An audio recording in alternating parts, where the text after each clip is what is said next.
Hello. Hello, Monday night Instagram crowd. Oh, It's wait. Tuesday. Tuesday. Is it Tuesday? It is Tuesday. Oh, God, it's Tuesday. It's Tuesday. Oh, what in the world? Alrighty. Hey, Rachel. Thanks for popping in. Hey, Caleb. Welcome to Strange Conversations. This is the live interview show that we run about once a week where I find an excuse to talk to people I like on Instagram Live.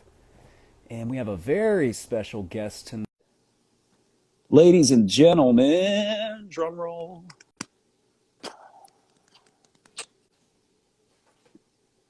Hey!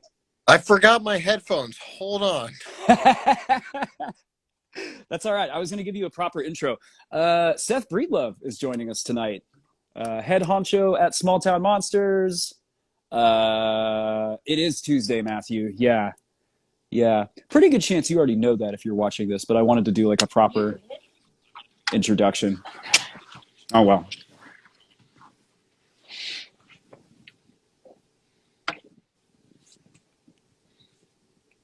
How's it going, man? Good. Did you do the intro already? Yeah, I said your name. That was the important part. Now everyone's just confused about who you're talking to. No, if anyone has had a conversation with me on the topic of the paranormal for more than 5 minutes, they know who you are.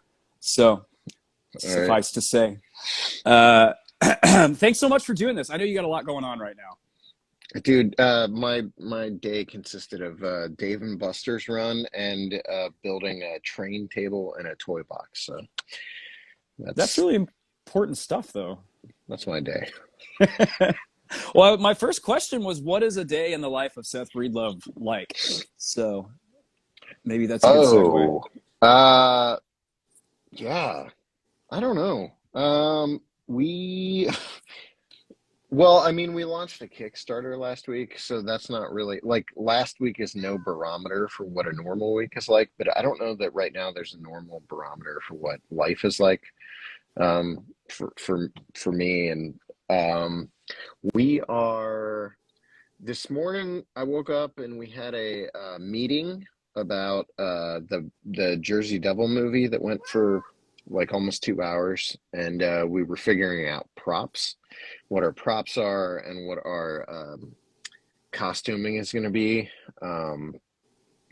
and then we went from that into a drive down to Canton to Dave and Buster's with my 4-year-old, and we were there for 4.5 hours. So I don't like there's no normalcy to it. You know, I'm going to be in Alton for the remainder of the week, Alton, Illinois, which I've wanted to go back there for a very long time. We're going to be at their Dead of Winter event, American Hauntings Dead of Winter event in Alton, Illinois. And so, yeah, right now, I don't know. There's no normalcy. We haven't been going out to the cabin as much, which has been depressing, mostly because there's like 2 feet of snow still sitting on the ground here. Oh yeah, you're in the north. Yeah, that happens up there. Like a boatload of editing. We just finished Night Visitors and sent it off to 1091. I'm actually editing episode 4 of Bigfoot Project. And yeah, and I would say right now there's an inordinate amount of time from day to day spent trying to figure out the future of my company.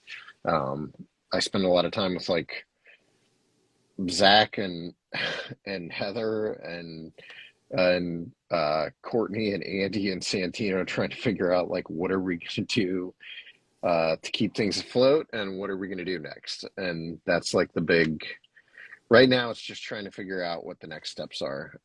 I think Alexander and Eli are going to play a much bigger role going forward, and so I've been talking to them a lot as well. But yeah, there's no normalcy is all I know. I think I told you this. I think I might have said the same thing that day that we talked on the phone when I was out at the cabin. Yes. And we had the wood knocks. There just isn't. I mean, I'm sure at some point things will calm down, but my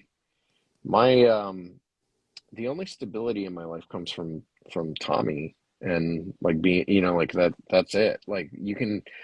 The rest of it, STM is just chaos on a day-to-day basis. Varying degrees of chaos. Okay, yeah. Yeah, Yeah. I asked you, I think I asked you what's one thing people should know about Seth Breedlove?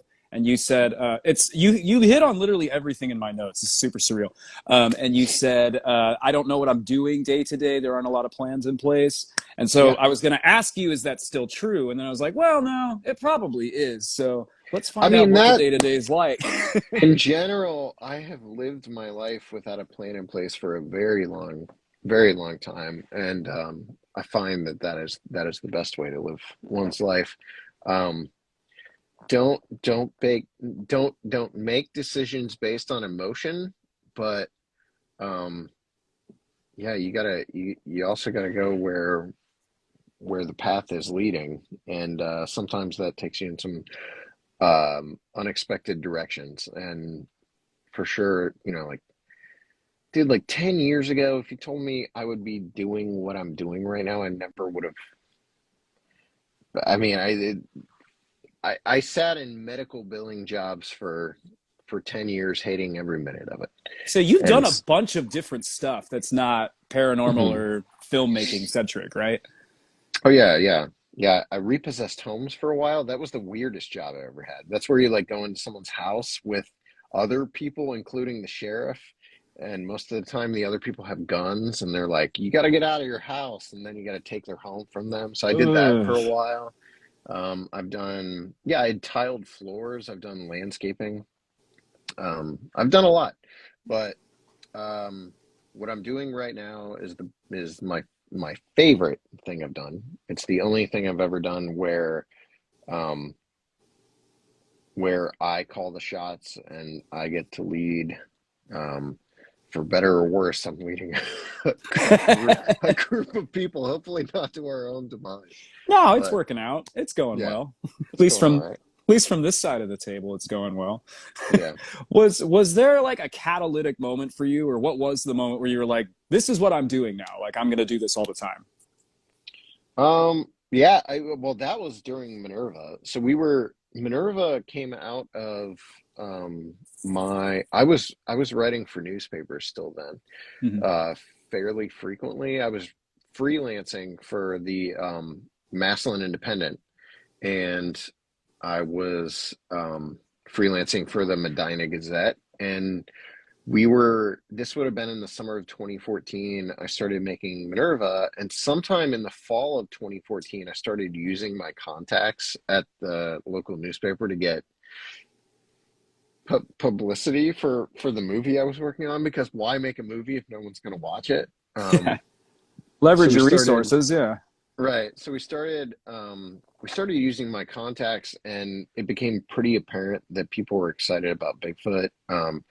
The Medina Gazette did articles, the Massillon Independent did articles, and then the articles started expanding way beyond like our local area, and it became pretty obvious that there was excitement building around the movie we were making. And so when the film premiered at the Ohio Bigfoot Conference in May of 2015, um, I quit my job that week as far as like full time. I went into work and I told them I'm going to go down to part time and focus on filmmaking. And I told them they could either continue to give me the work I had part time, or I would probably, you know, vacate the premises and focus on filmmaking either way. Hold on a second. What's up? Man, that's awesome. Check out Yeah. comments here. What's up? I can't. Come on. I'm on a podcast. I'll be in a minute. Hey, man, if you got to step away and do a thing, like No, parenthood it's doesn't it's stop. It's all good. it's cool. He's getting used to this. This is part of his upbringing. What's up? I'm talking on the pod. He's also not wearing a shirt. Earlier, he ripped his shirt off, and when I asked him what he was doing, he said, "This is what cool man's does." Like And Hulk then he, Hogan style? yeah, Like, and then he started flexing on me. So he's a cool dude. No, so that that's was it. intimidating. Like the point where I realized this was going to be full time was at some point when we were releasing Minerva. Like, yeah, I'm on a podcast. We're just talking about Bigfoot stuff. Do you want to say hi? No, I'm not talking to you. I'm just talking on the podcast. Do you want to say hi to everybody? Is this a normal thing to have happen in I don't America? know if there is a normal thing in Strange Conversations. Everything Yeah. fits. All Everything right, cool. belongs. That's so cool. He's a cool dude, man. No, I like. yeah, he's a cool dude, not wearing a shirt like cool mans do. Hi, So, Tommy. you want to say hi? No? All right. I don't know what you're talking to right there. Actually, yeah, yeah. Head in there, and I'll be in a minute. Is that Aaron? It is Aaron. Can you head in there? No? Can you head in there? I'll be in a minute. I'm in the podcast. Yeah, we'll play Oculus in a minute. I'll help you. You'll help me play? Yeah, because Okay. I'll teach you how to get the beach memory. This is the greatest Okay. moment in the history of this show. I'm just going to say that. I want to learn the beach memories. Can you run in there and teach me in a minute? All right. Thanks, buddy. All right. So, Dude, I'm sorry. I hate to take you away from the family and stuff, man. I know you got a lot going on. No. Thank you. We've been having a wild day, so at some point he needs a break. You can bring your ball. Yep. Without a doubt, the greatest moment in the history of this show. Yeah. Heather says hi also to Tommy. Rebecca's here. Hi, Rebecca. Yeah. Sorry. Go ahead. That whole period of time was like really important. At the time, none of it seemed important because I thought I was making a horrible mistake and everything was going to fall apart and we were going to fail miserably and then go broke and everything. And but we didn't, and we stayed afloat, and we started making a movie, or movies that supported themselves. I mean, it was a 2-year process from 2015. I continued working part-time at medical billing until Mothman was out. I put in my 2-week notice during sometime after the Mothman of Point Pleasant came out, because that movie was successful enough where it was like, okay, we're gonna be all right. So also, if you hear Wally now, as in the Pixar Wally, it's because Tommy is now playing with his Wally. That's totally fine. No, man, he's in charge. He's got to do what he has to do. Yeah. He's a busy man. No, the Mothman of Point Pleasant was the first small town monsters film I ever saw. That was the one that really hooked me. Because I was like, wow, nobody else is doing this. Nobody else is covering cryptids in a way that's like human and relatable and not trying to make me think that the filmmaker saw the Mothman. Like, no, we're just presenting. So, sorry, I could go on about that for a while, but it's interesting. It's a weird movie because I've rewatched it recently. Tommy's obsessed with our Flatwoods Monster movie, so that's the awesome. one that I watch it. I watch it daily, and so I watch it quite a bit. The Mothman of Point Pleasant, he kind of likes. The one he loves. The other one he loves is the Mothman Legacy. Mothman of Point Pleasant is strange because we are known for that movie in terms of like the horror community, at least. That's the movie that like took us outside of. Okay, go potty. But that's the movie that kind of like put us on the horror community map. I might actually need to, in like 2 seconds, run and make sure that. Dude, yeah.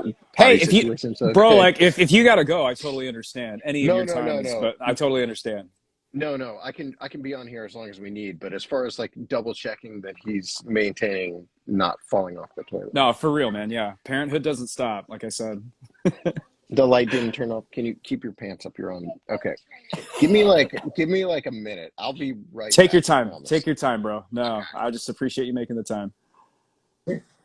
Without a doubt, the best episode of this show ever so far. Thank you, everybody, for coming out. Who's in the audience? Let's see. Jonathan, Heather, Alex, Keith, Carly, Matthew, Sarah, Courtney, Cassie, XV Planet. Sorry, I don't know your name yet. We just met. Lisa, Rachel, Selfish Little, Shane Hansen, Snakes, and the Fat Man. Oh, Chris Eaton, and Robbie. Welcome to all of you guys. Appreciate you being here. Yeah, guys, flood the chat with questions. Ask all the questions. That's Rachel's idea. We can ask a million questions while he's gone. It'll take forever to get caught up, and we'll be here all night long. Hey, Jordan. There's my buddy. Good to see you guys. So I'm hanging out with Seth Breedlove, head maestro of Small Town Monsters. Also, we're hanging out with Tommy a little bit. He's a busy guy, but Tommy fit us into his schedule, so we're making this work. It's going to work out. Yeah, sorry. Yeah, sorry No, for dude, this is the. awesome. So yeah. Anyway, the Mothman and Point Pleasant. It's weird because I've in Hollywood, we are known, like people know us for the Mothman and Point Pleasant. That's the movie that put us on the map in Hollywood. But the movie that people in Hollywood like is Invasion on Chestnut Ridge. So that's a little factoid, like behind the scenes factoid for you that I find very bizarre. Interesting. Yeah. Interesting. Bray Road is also starting to like gain in popularity.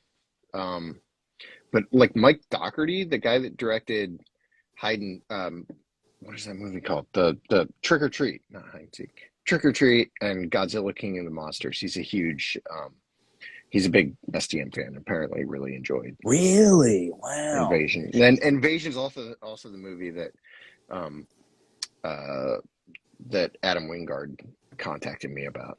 So See, that doesn't surprise me because I loved King of the Monsters. Like, I'm a huge Godzilla fan. I thought they did a great job, but I noticed a lot of like what seemed to me like little nods to the modern day kind of paranormal. crypto, yeah, they're definitely Yeah. because on the DVD and Blu-ray they have a documentary that has like Lauren Coleman on it. Oh, no So kidding. yeah, so I would say having spent time with those types, yeah, there's a big they're geeks for this stuff. Adam attends like MUFON conferences. Like people don't realize how deep down the rabbit hole Wingard is into that stuff. But yeah, I would say you're gonna notice more and more of an influx of like cryptid and paranormal stuff in like mainstream Hollywood movies in the next couple of years. Like I think we're just starting to see like the birth of the crypto core scene. I think it's gonna get a lot bigger over the I've heard next I've heard that term a couple times, crypto years. core. Yeah. Yeah. I don't know what I think of any of that. I'm not a part of it. I'm just telling you what I see from my vantage point as a 40-year-old dad. Well, no, but like this stuff. This is what you do for a living. Like you're in Mm, this niche pretty much full time. So, yeah. man, what I asked you that already. Sorry. How do you deal with things like burnout or creator's fatigue or like those moments where you just hit the wall? Or does that just never happen? Do you never slow down enough for that to happen? Oh no, constantly. Never don't. Yeah. No, on a daily basis I'm struggling. Right now the YouTube stuff is really helping. It's a totally different style of filmmaking from what we do with the movies. Um, and it's much less polished, a lot more like freewheeling. So I've enjoyed like working on the Bigfoot Project episodes that I have. I edited episode 1, and then Eli did 2 and 3, and now I'm back on 4. Um, Night Visitors is like this very like it's a polished approach to On the Trail of, whereas like On the Trail of Bigfoot is much less polished than On the Trail of UFOs. So everything we're making kind of changes gears, and that's very conscious because we're making so many movies per year, and I'm editing for. I edit all the movies at this point. Like Okay. Santino edited On the Trail of the Lake Michigan Mothman. I edited everything else. So uh, we try to keep the style changing just to keep things interesting as we're making so many different projects. So when American Werewolves is inspired by the fact that I'm rewatching Twin Peaks, and I love Twin Peaks, and so Yeah. uh, it's got this weird like we're shooting it in 4:3, like the aspect ratio, so it's like the square aspect ratio instead of the 16:9 or even like the cinematic. It's not a widescreen movie, and that fits because it's Cool. very very geared around witnesses and the witness stories, and it gives it this like really intimate feel, where you're just hearing these people talk about their experiences. And like, so that's how we keep things interesting, but there's definitely burnout. The worst this year would have been right around the time when we started on Skinwalker, Skinwalker colon the Howl of the Rougarou. I had just finished editing On the Trail of Bigfoot, The Journey, and On the Trail of UFOs, Dark Sky. Both movies over the span of like maybe 4 months, maybe less. And when we got into Skinwalker colon the Howl of the Rougarou, I was exhausted, and also I had made that movie so far in the past, like we had filmed that movie months before. I could not find I couldn't find my into it, and like emotionally I couldn't invest myself emotionally in it, and so Heather had to pull my fat out of the fire, as it were. And she basically wrote that whole movie. Like we sat down together and went through it like really intensively together, and she kind of would take pieces of it home and write scripts and send it to me. If there was like an uncut Heather Mosier version of Skinwalker, like those narrated sequences where Lyle like really fleshes out the folklore, those scenes, a lot of those scenes would be like 3 minutes, 4 minutes, 5 minutes long, because she puts so much into it. And you I'm here gotta, for it. I mean, I yeah. buy it. I'm just saying. Well, my problem is when I'm editing it, I'm like, I don't have this footage. Like I don't know what to do with this. So that was the point this year or last year where I was burned out, was just by the time we got there, I was totally burned out, and we were editing. Our schedule last year was insane because everything got compressed down to this period of time from essentially from like April through October, where all of our movies made last year had to be edited over that time period. And so I did Journey, Dark Sky, Skinwalker, Discovery, all 4 movies in the span of like 5 months, 6 months. That's insane. And I was totally, by the time I got to the Skinwalker part of that, I was totally burned out.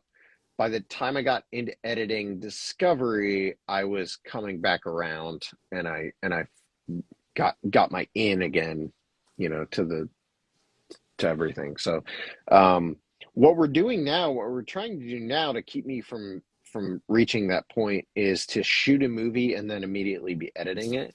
So rather than shoot too far out in advance, we're shooting something and then editing it pretty much immediately. And I find that that's working so far. Like, we just finished Night Visitors, which that would have been the last thing we shot last year. So I'm still, like that was still kind of fresh. And then the next up is American Werewolves, and then Jersey Devil will be shooting. And American Werewolves, I think, is going to be really like a step. People love early stages STM, like Minerva and Whitehall and Boggy, and in a lot of ways, like I feel like this is kind of back to those days of things, as far as it's not geared around like lavish recreations or anything like that. It's very much centered around our witnesses and their stories, and to some degree like the overarching phenomenon of Dogman, but not really. Like it's about these are people who experience something truly bizarre. Listen to their story. This is how it might play into the overall theme of Dogman encounters around the United States. Peace out. Like that's kind of I like that. my approach to it. Because it doesn't push an agenda on the viewer. And like, you've said this before, but like a lot of cryptozoology material is really results based. Like, oh, we have to find something. And I love that you guys don't. That's not your game. Like, no, here's the story. Here's what happened. Like, I like that. Yeah, that's the worst thing about the YouTube audience.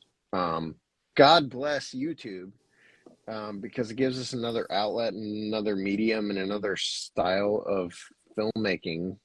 But the YouTube audience tends to be an older crowd who are very like results oriented.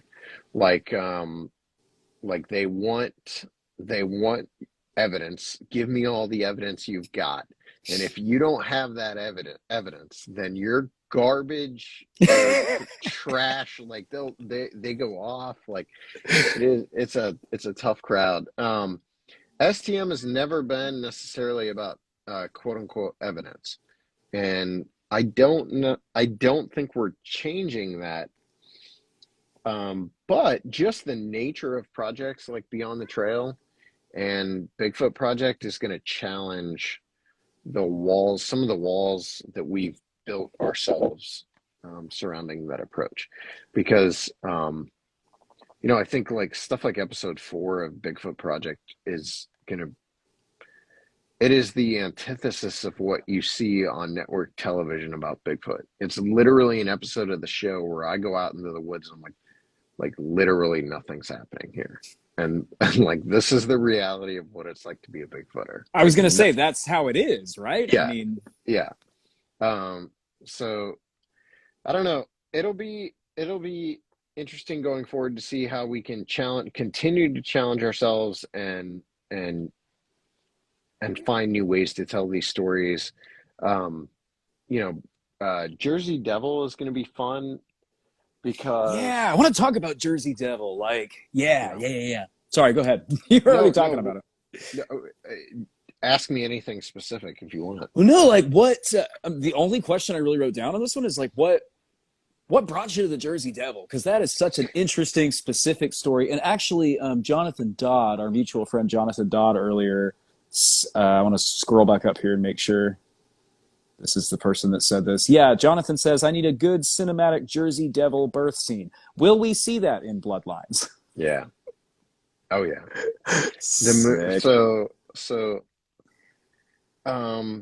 Yeah, Jersey Devil's gonna take what we did with like Momo and then Mark of the Bell Witch and like kick it up to 11, like to steal a Spinal Tap reference. Like the it's like an A24 horror movie through the small town monsters lens. Like Nice. it's told, so it's broken down into 3 narrative chapters. And each one is like a different time period of the Jersey Devil story. And these are fictional approaches to the Jersey Devil legend. And then in between each of those legends, you'll get the actual like historical take on what was going on in those time periods throughout the Jersey Devil story. The narrative parts the whole script was written by Jason Udis, who's been a part of SCM for a long time. And it's super exciting. That's what we were meeting today about, actually. It was like just figuring out what our props are and costuming and all that kind of stuff. And but yes, the Mother Leeds legend plays a role in the opening chapter of the movie, and not in a way that people are gonna they're not gonna. I don't know what people expect from us anymore, because Momo should have told me we don't give a crap. Like, we don't care. Like, when it Momo is comes so to, much fun, though. I remember yeah, loading that movie up and watching it, and I was like, wait, is this the one I clicked on? Is this still Small Town Monsters? Like, yeah, it's so much fun. yeah, no, I mean, like, Momo is the point where we were like, you know what, like, we've made 15 of these movies. We're just gonna start doing whatever we want. Uh, And it's still like, that's still the point we're at, like with those movies. The legend movies are different from On the Trail of, because I just feel like if you like early stage STM, at least prior to American Werewolves, then watch On the Trail of. Because that's kind of like, that's where early stage STM led, was On the Trail of. But if you like the STM that kind of started with like Mothman and Point Pleasant and especially Invasion on Chestnut Ridge, and especially Flatwoods Monster. Like that STM, that's where the legend movies are going, where we're blending like very strong narrative elements with documentary. And Okay. we're almost starting to try to figure out like how far can you push this like blurring of the lines before it becomes not at all a documentary. Because like the witnesses are very much the thing that draws me to a lot of the cryptid stories, a lot of the cryptid creatures. But when it comes to specific stories, there are elements of those stories that are what captured my imagination in the first place. When it comes to the Jersey Devil, it's not necessarily the modern day sightings that are taking place in the Pine Barrens. It's the Mother Lead story and the early 1900s flap of sightings that took place around the Pine Barrens. That's the stuff that drew me to that story. But we're always trying to find multiple ways to tell cryptid and paranormal stories, because I don't think there should be any one approach, unless you're like bragging that you're making a documentary while you're shooting it with anamorphic lenses and like you're staging your shots hellier. If you're not, as long as you're like, sorry, Heather's just bristling at that. No, but no, if you're I was trying to like, wait, who's he talking about? Okay. If you're rigid, like, I just feel like there's multiple ways to tell this. So On the Trail of Bigfoot is a very like ground level, like boots on the ground. We're shooting it with handy cams and whatever we've got present, like that's what we're shooting it with.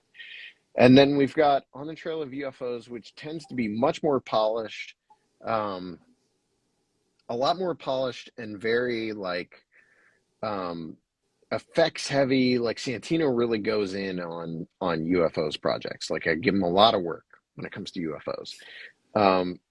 So it's almost like the opposite of On the Trail of Bigfoot. But then but it's still like entirely witness focused. So like On the Trail of UFOs Night Visitors it is loaded with effects, but we didn't interview a single person who wasn't from someone. Remind me to answer this question from Jordan Heath that just popped up. There are so many good questions. Yeah, I'm trying to keep a running like mental tally. But yeah, the Night Visitors it's On the Trail of, but it's entirely focused on people from Colorado. There's not a single interview with anyone outside of Colorado. So everyone's Colorado. But it's so small, like it's so compressed. There's only like 7 interviews in the entire movie. But it's very effects heavy and it's polished, and so it's this weird like bridging of On the Trail of with what we do with the Legend movies. Then you've got American Werewolves, which is like, it's polished, but it's very raw at the same time, and it's not at all about like, look at all this flashy stuff we can do with effects. It's not that at all. Whereas Jersey Devil is like, let's see how far a one-man effects crew can go if he has the time. Like that's what we're doing with Santino. Like it's going to be a wild, effects freak show. Jordan asked about like if we're gonna reference the kangaroo. Painted kangaroo. Definitely. Well, any part of Bloodlines involve a song. Yeah. The entire style of the movie is based around that story. So anyone that knows about the Jersey Devil knows that there was this like sideshow that was going on where this guy claimed to have like the Jersey Devil captured. It was a painted kangaroo that he stuck wings on. They would prod it. It would jump. They would claim it was flying. The entire like sideshow aesthetic of Jersey Devil, our Jersey Devil movie, is based around that. So I like that. And also, just like in general, I'm a silent movie freak, and anyone that's behind the scenes here knows that, like, months ago when we started talking about this movie, I went out and bought a frame by frame guide to Nosferatu. Just because I watched that movie when I was a kid, but I also watched Metropolis, and Metropolis is like that's my jam, and I hope that was a good hit. Whatever just happened, but the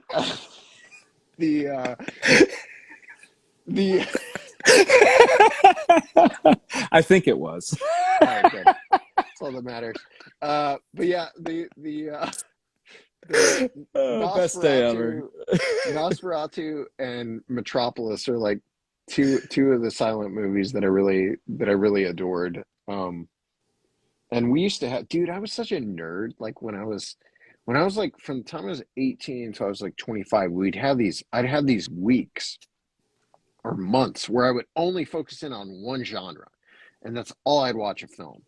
And so like I remember there were months where it was like, all right, Westerns. I'm going to watch every Western, like El Dorado, Rio Bravo, like everything and anything, like every Ennio Morricone movie, like everything I could find. And then I had a silent movie month where I pretty much exclusively watched like Buster Keaton and Charlie Chaplin movies. And I realized while I was looking for like the stuff that inspired me as a filmmaker, that I've never done anything that really harkened back to those silent movies that I genuinely love. Like Buster, I get I get emotional if I see friggin' Charlie Chaplin's face. Like Really? yeah, like it's one of those things where I will, like Chaplin, uh, Hitchcock, Ray Harryhausen, even talking about it makes me want to cry. But like those are the guys that were like, as a kid, like that was the stuff I watched and I wanted to make movies. And so I wanted to bring it back. I wanted to bring us back to really like instilling the stuff that we love about the movies we love into an SDM movie. And Skinwalker definitely has like its own style. It's very like, it's got this found footage vibe. Definitely Mark of the Bell Witch. I think Mark of the Bell Witch is maybe the best movie we've made as a company. Uh, Mothman Legacy is a solid film, I think, but it's been a while since I took something I love, like that's a part of my DNA, and integrated it into one of our films. And so, like Jersey Devil, it's silent, like the silent movies I grew up on, and like that like dark carnival kind of like sideshow aesthetic. And when I said, I'm not talking about like I love that. ICP, like I'm integrating ICP into. Someone's gonna say that. When did all the STM guys become juggalos? How did this Yeah, happen? yeah. That's cool, man. No, I'm really looking forward to that. I know all of us are looking forward to it, but I didn't realize that. That's going to be so cool. I want to rapid fire a couple audience questions. Let's see. Man, there's a lot. A lot of these are really good questions. Jonathan Dodd asked what my favorite STM film is. Right now, it's Rougarou. All time, that's tough. It changes, but probably Mothman because that was my first one. Rachel the Knox would like to know, Seth, if you would rather encounter black-eyed kids or Men in Black. Oh, that's a good one. Would I rather? I would rather encounter Men in Black. Yeah, for sure. Because black-eyed kids are creepy. They're children and they have black eyes. Men in Black are just like boring dudes in suits or like weird Hawaiian shirts or whatever. Yeah. See, like Alex gets it. Alex is all in on the ICP train. Wait, I'm way too far up. I missed something. You just said Fago, bro. Fago, bro. Yeah, man. I grew up in Central Florida. We had juggalos. Yeah, they were out there. Well, the reason I mentioned that is we had a meeting here. So that the carnival sideshow aesthetic of the movie has been a part of it since I said we're doing this movie. That's why the poster, which was created months ago, had the curtains drawing back and like the devil kind of like flying out of the pine barrens. That's why it was part of the poster. That was part of the aesthetic from the beginning. But we had a meeting here and I said something about Dark Carnival and Zach made fun of me for like 20 minutes about how do you not know that's like a ICP thing? Like you just kept mentioning it. Yeah. I mean, there's no limits, man. You guys are filmmakers. You incorporate whatever you need to. No Limit Soldiers. Dude, I have a No Limit Soldiers gold chain hanging right right by my door. So Oh, snap. yeah. There were a few other good audience questions. I'm gonna miss some of them, I promise you. Let's see.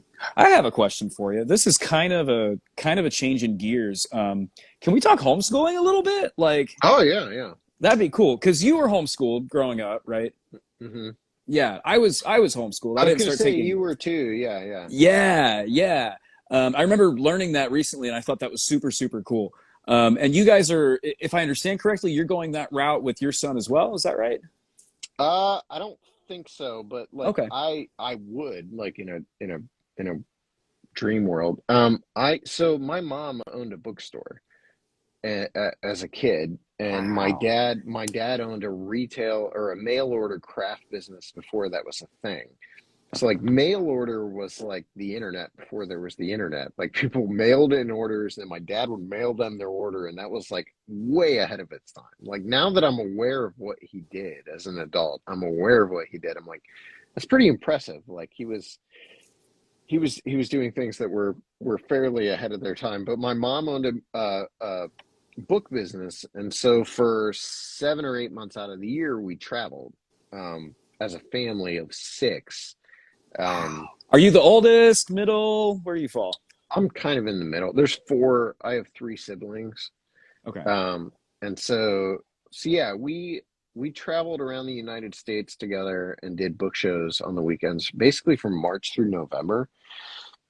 And because of that, like it got to a point early on where my parents, after starting the business, were like, okay, we can't just keep pulling them out of school every weekend, so we're just going to teach them.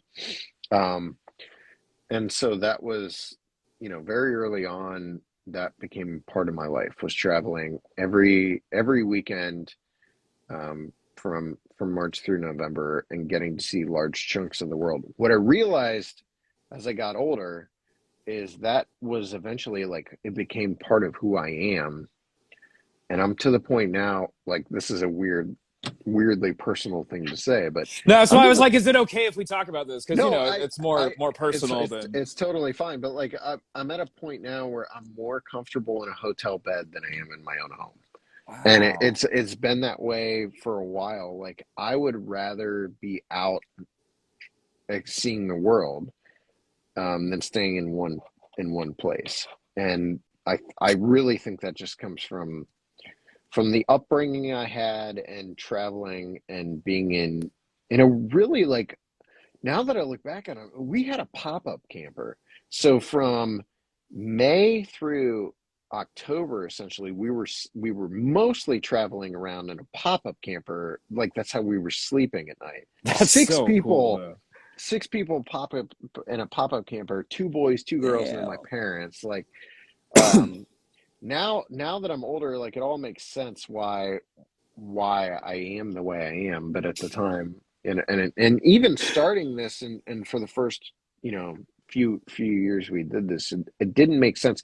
What's weird is, we had a photo shoot at a it was like a church it was like a church photo shoot for our church, like, directory or something. Directory? Yes! I We remember went to those. Yeah, but this is recent. So this is in the last Oh, couple of okay. years. So we went Okay. for a church directory photo, and the photographer was this lady, and I don't know how, but her and I got to talking during the photographs, and I told her that what I just said about being more at home in a hotel bed than I am in my own home, and she said, um, "You have the gypsy soul."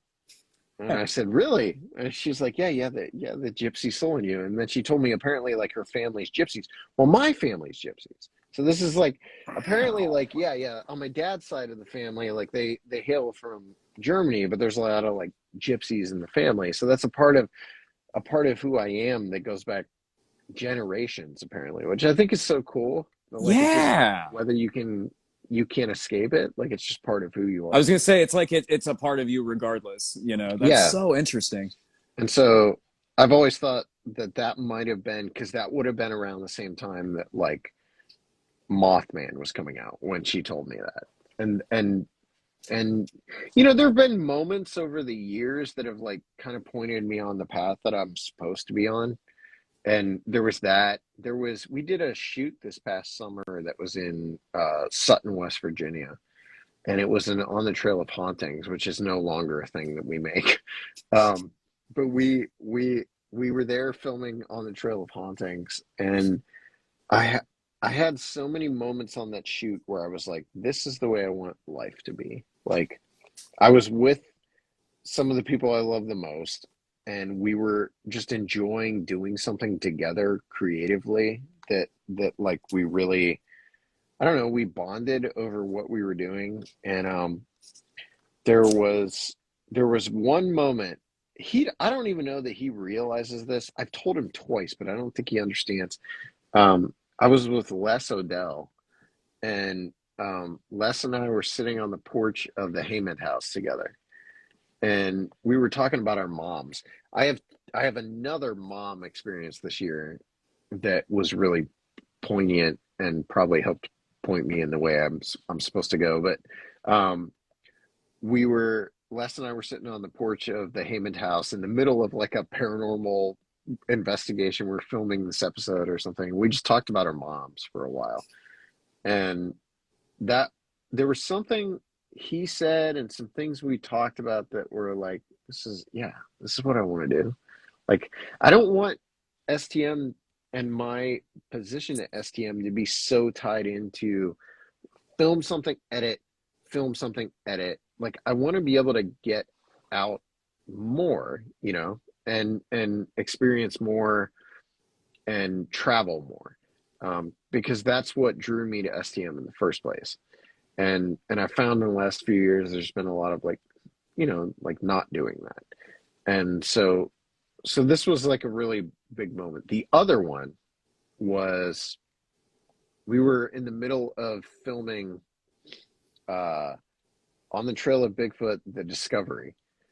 And it was like our second to last night. We were getting ready for this big overnight investigation. We were going to go up onto this mountain behind the Olympic Project cabin, and so I'm there with these guys who I know are very like serious Bigfooters. I'm there with Derek Randalls and David Ellis, and they're legit Bigfoot researchers.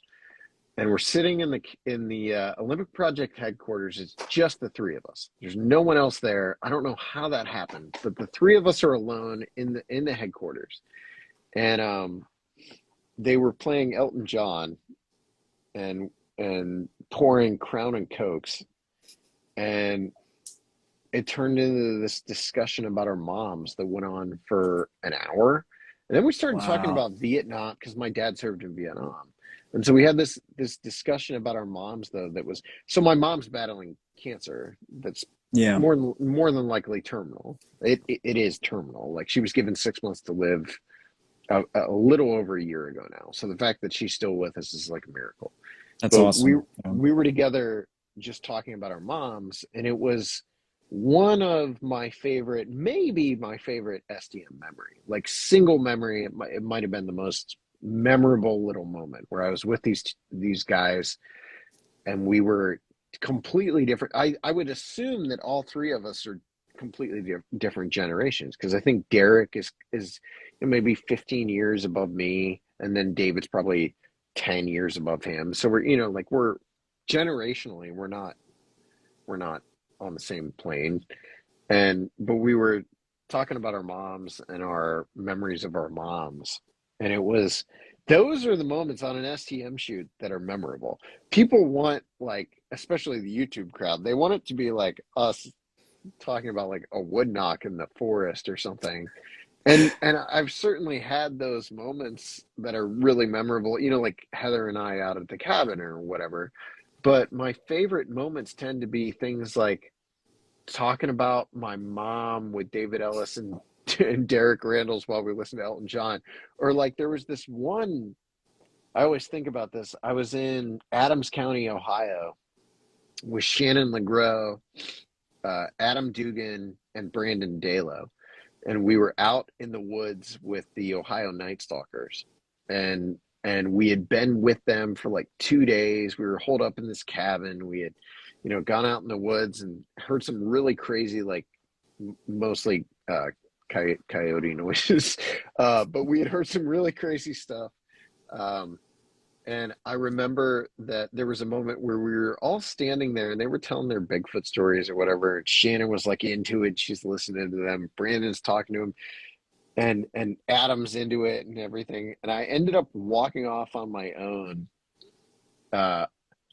And this is going to sound super hokey, but I thanked God in that moment that I was doing what I was doing. Because like I could remember like 2 years prior sitting in a frigging cubicle and wanting to blow my brains out. And so No, dude, that's not hokey at all. Like yeah, that's really beautiful, honestly. those moments come up, but they're not like, I don't think they're the moments that people would expect. Like it isn't driven necessarily by like scenery or where we are, because that was Adams County, Ohio. There certainly are those moments. Like we climbed to the top of Mount Hadley in the Adirondacks, and I had like a moment that I think is captured pretty well in On the Trail of Bigfoot: The Journey.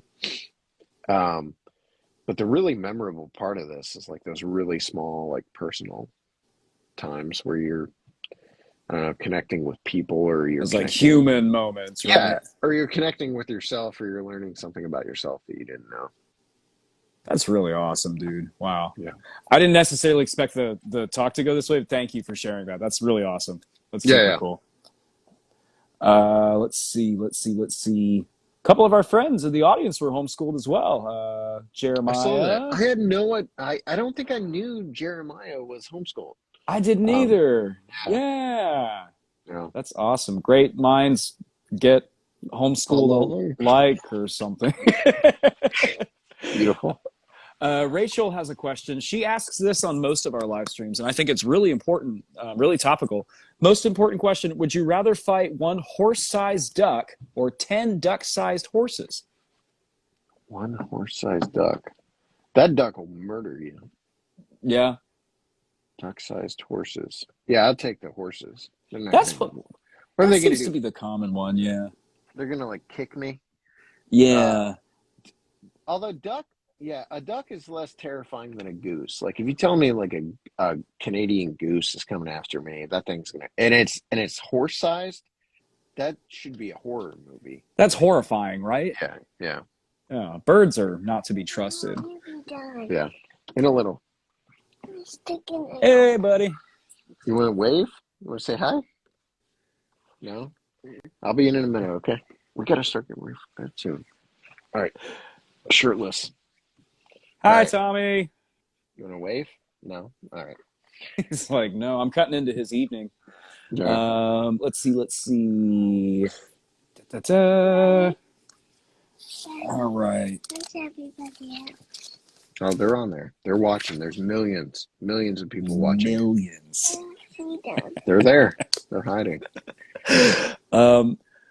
Couple questions I really want to ask you. How do you feel about... Oops, sorry, man. My bad. You can't do it. No, you're good.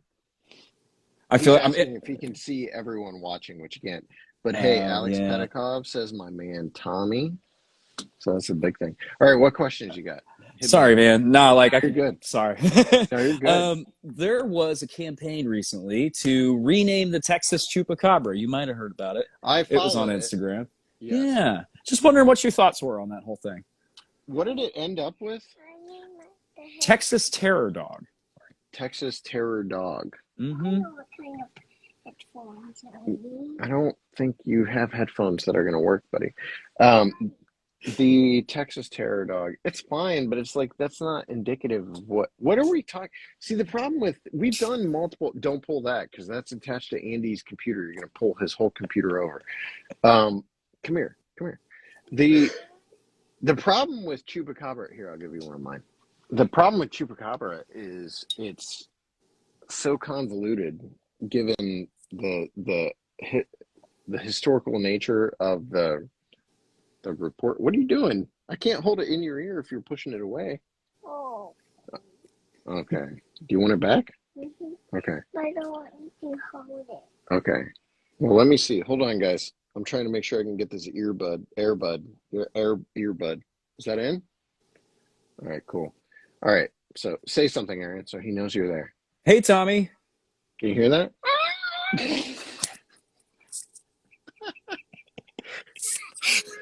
Oh, you wanted it? Okay. Well, the freak out kind of. This All is right. the best interview ever. This is All right. so awesome. So yeah, no, buddy, don't run off. Don't please. No, we did multiple episodes about the chupacabra on Monstropolis over the last year because it's such a bizarre, like it's taken so many turns and the creature has morphed so much over time into something completely different from where it began, where like the chupacabra was like this lizard creature that sucked the blood from goats, and then it became this dog coyote thing. Hmm. So Hmm. it's very, very confusing.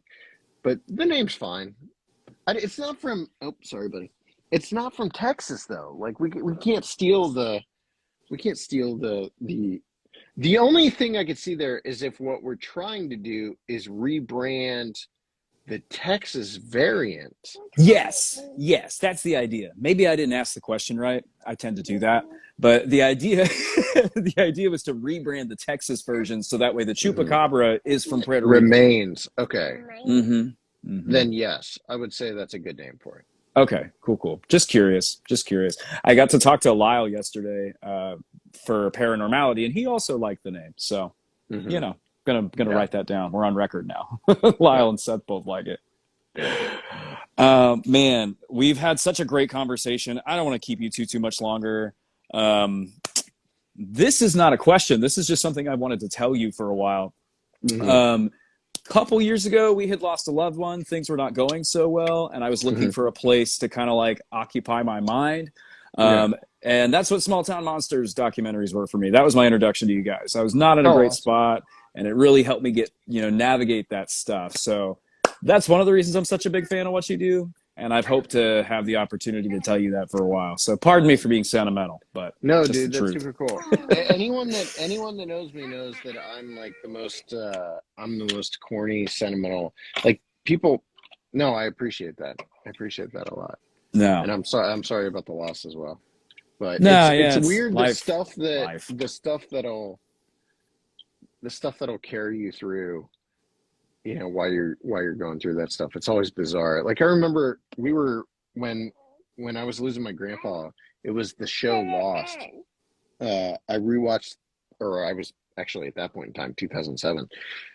We were losing my grandpa. I watched all of Lost, and then I became obsessed with J.J. Abrams' Alias. So I was watching Lost and Alias. You were watching STM. I think Yeah. I came out on top because I was watching a better production. Nah. But, No, I'll fight you but on that one. yeah, I appreciate that a lot, though. That's super cool. No, Wait, what is absolutely. this question about? Lisa said about we need an answer about Superman or Batman. Rachel asked, does Tommy prefer Superman or Batman? That's Do actually you very prefer important. Superman or Batman? Which of those two do you like more? Spider-Man. Spider-Man, he says. Oh. So now listen, having said that, like my son, more of a Marvel guy. Personally, I'm much more of a DC guy. Wally West Flash is my favorite character. And anyone that knows me knows that in comics, I'm much more of a DC man in general. Okay. I'm wearing 2 glasses. Yep, you're wearing 2 glasses. I love how he completely subverted the question. He's like, no, Spider-Man. What are you talking about? Yeah. That's so awesome. Dude, I could ask you questions all night. I honestly could, but I don't want to do that to you. So thank you so much for your time, Seth. I've honestly been looking forward to this for weeks. Anytime. And yeah, anytime. Have me on. Anytime I can do a show that doesn't revolve around me reciting like spooky stories. I've told Jeremiah this. Like I did a 3-hour episode of Bigfoot Society once because any time I can talk about something that isn't me just talking about spooky stuff that happens, I'll gladly take that opportunity. And shout out to Jeremiah. Sorry, go ahead. Sorry. Yeah. No, agreed. No, that's the stuff that I live for. So you and Jeremiah are fun to just talk to. Thanks, man. I appreciate that. I had to rewrite half my notes for this after listening to your most recent interview with Jeremiah. Because I was like, dang it, he beat me to that. He beat me to that too. So, but no, it was great. That was a good show. Awesome. But Okay, anyway, well, man, so that I'll let movie you get shark. back to dad stuff. Thank you so much again. I'll hope to talk to you again real soon. I'll continue to harass you online and follow everything you guys do. And, it'll be great. It'll be great. Yeah, man. Thanks for having me on. Yes, sir. Thank you so much. We'll talk soon. Yeah. Bye. Bye. That just happened. Thank you so much, everybody, for tuning in. This was a great time. Yeah, thank you. This was so much fun. I'm just going to sign off now. Bye.